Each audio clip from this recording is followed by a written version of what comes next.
Hey everybody, welcome back to Breakfast with Bob from the Challenge Championship and from the Collins Cup. We're brought to you by Master Spas, Hyperice, Form Smart Swim Goggles, UCAN, HOKA, One, Clash USA, and the Challenge Athletes Foundation. Our next guest, Kat Matthews, coming off a big win at Ironman UK. How you doing, Kat? Hi, Bob. Yeah, I'm good, thank you. How are you? Good? I am awesome. It's, anytime you get to talk to some of the greatest athletes on the planet for like 3 days in a row, it's a dream. It's a dream. I'm living that dream as well at the moment. Right? Isn't it the best? Yeah. I mean, let's talk a little bit about that before we go through the matchups for the Collins Cup. When you first heard the rumblings about, okay, this PTO is going to come in and they're going to pay us, they're doing maternity leave, they're going to be paying us for what we did last year, and even though there's no races in 2020, they're going to pay us what they paid us in 2019. Did you feel that this was real, or did you feel like what's going on here? I mean, it was obviously a new, exciting adventure. Yeah. I was already in a sort of new, exciting adventure just coming into the sport anyway. So hearing that they were trying to professionalize the sport and put more into it in terms of, structure as well as the finances, I thought it was amazing. I was a bit like, how is this going to work? Is this going to come to fruition? And now seeing the Collins Cup actually being here, and living what would be a normal professional athlete's sort of lifestyle, having, transport help, massage, sports, media, everything. Photo it's amazing. shoots. Yeah, people actually catering to the athlete, right? Yeah. And I think they gave out, it was like $1.5 million that was given out to the athletes coming here. Yeah. And then in Daytona, it was $1.15 million. So it's been a cool run, and to be part of history. That's the first one, all right? When I found out I was selected for the Collins Cup, I sort of jumped up, was like, It was obviously a little bit like, don't tell anyone yet, so. Yes. But it was really quite amazing. I'm really proud to be here. So last night when they did the opening ceremonies and they went through the picks, and you've got Team Europe, Team International, and Team US.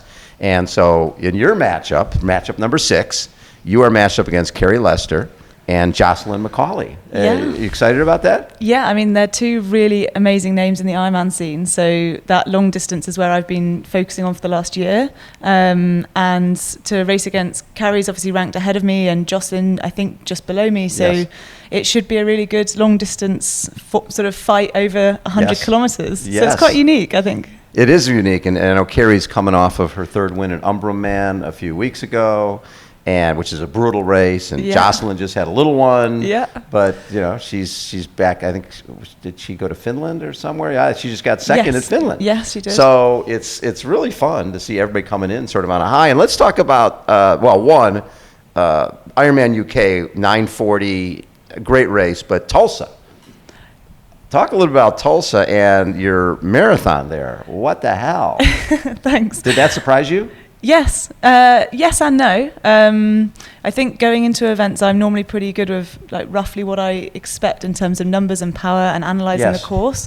Same for the run. So I was hoping to run a low 250, but to actually do it and to run sub 250, I was really happy. I just started running. It was slightly downhill, and I just felt so good and comfy at nice steady heart rate. The weather was quite low, temperate weather. It wasn't as hot as it could have been. It's raining. It's British. It was on a cycle track. It was a good run. I was really happy. 2:49.48, and then in front of you is four-time Ironman world champion Daniela Ryf. Yeah. But she's only 5 minutes or so up the road. Well, I came off the bike with actually about 17 minutes maybe behind her, and then Sky was in front as well as Sarah Crowley. Yes. So I managed to overtake Sarah Crowley relatively early on, then take Sky, and then I was only 5 minutes behind Daniela, but there was no way I was catching her on that day. But getting second and being on the podium with what it could be one of the greatest, one of the greatest female triathletes of all time. It was pretty amazing. Cool. And to see her race the bike, obviously from behind, but in terms of how she raced it and the confidence and the sort of risk, I guess, that she maybe took on the bike, that's really inspired me to think, okay, what can I do to be better in the future? I remember that one year where she's used to being leading off the bike, and then I think it might have been Lucy's first year there when Lucy went off the front and Daniela was not making up ground. and it was 25 miles to go, and Daniela didn't really know how good a runner Lucy was, so she didn't want to be off the bike behind her. Yeah. And she decided, I'm just going to time trial for the last 40K. And so I can be in the lead off the bike. And she was. It's amazing. So, yeah, that's... I really like her racing attitude, Daniela, yeah. Now, how long you been in this craziness? I did my first pro race in 2019. Yeah, so this is recent. And did you come from swimming background, running background? I came from sort of multi-sport, so I did some swimming as a kid, which is obviously helping me now, and cross-country running. But I played like field hockey and basketball, and just generally did anything I could. And what got you into it? I just thought, why not combine? You know, I really like running. I was never going to make a national team in running. Okay. So I thought, I guess, why not, try something different? And in the army, we had an opportunity to do triathlon, on a Wednesday. Right. And I just thought I'd give it a go.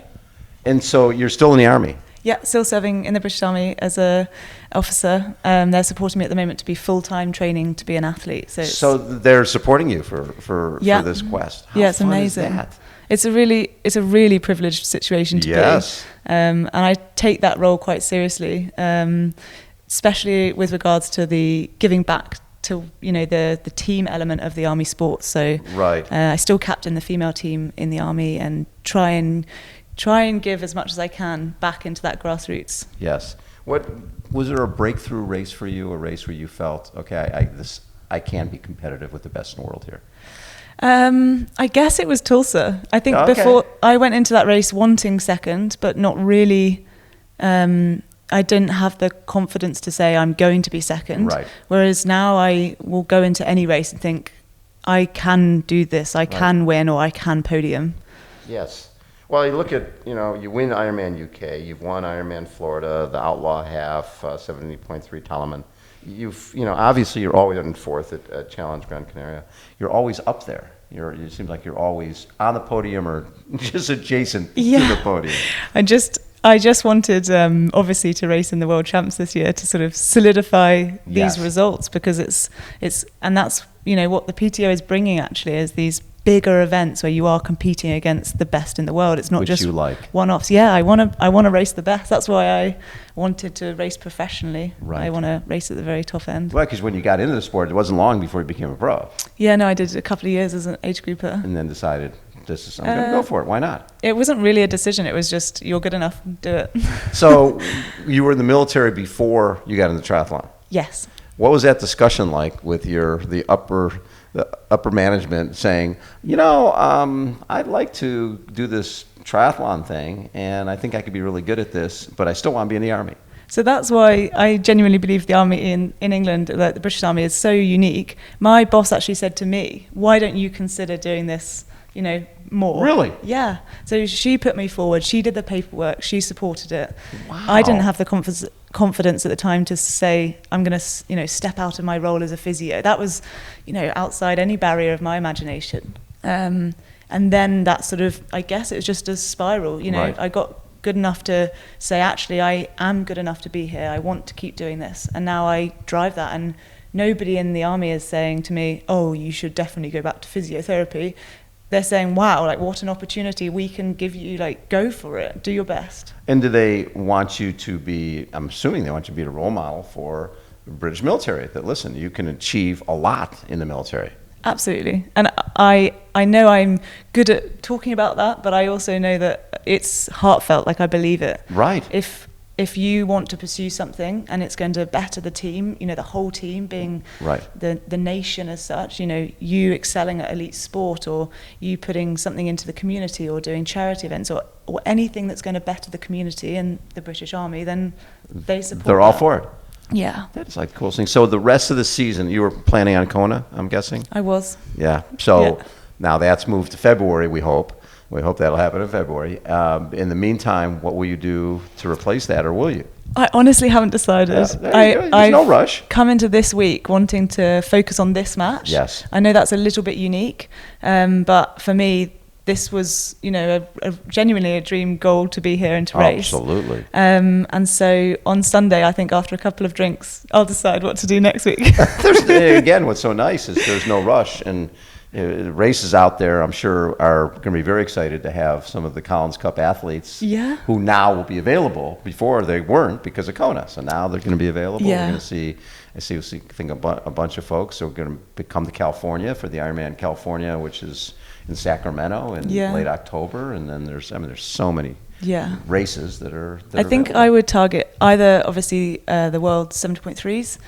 St. George, yeah. Or also maybe Challenge Almere, the World Long Distance Challenge. That's just in a couple of weeks. Yeah, both are in a couple of weeks. So, what the hell? Plenty I just want to go to the World Champs. Getting a championship is not a bad thing, right? And you could do it in Kona, you could do it in St. George, you can do it in Almere. Yeah. There's a lot of championships up for grabs, but the one that matters now is Collins Cup. Obviously. What would it mean for you guys to Team Europe? Now, everybody's looking at Team Europe and going, okay, they got this in the bag. They got, Daniela Ryf and I think there's a lot of bravado going on with the social media and the team captains, but the athletes themselves, there's a quiet confidence, but it's not so, bravado. Because you guys all know that anything happens on the road, right? Yeah. Flat tire, cramp, anything can happen. We've seen Jan Frodeno, not drop out of a race, but walk the majority of the marathon. Yeah. And we've seen it with every athlete out there has gone through that. So you can't ever, there's no such thing as a sure thing.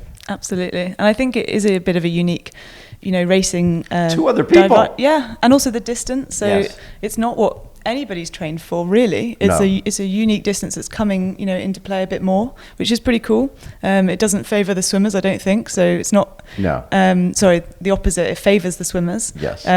So for me, it's not the best. But I think it's great, and everybody on the Team Europe sort of list, you look at those names and then you look at the people they're racing. There is competition, but it's also like, but I think they'll pull through. So I do think that Team Europe, on the ladies' side especially, will do very well.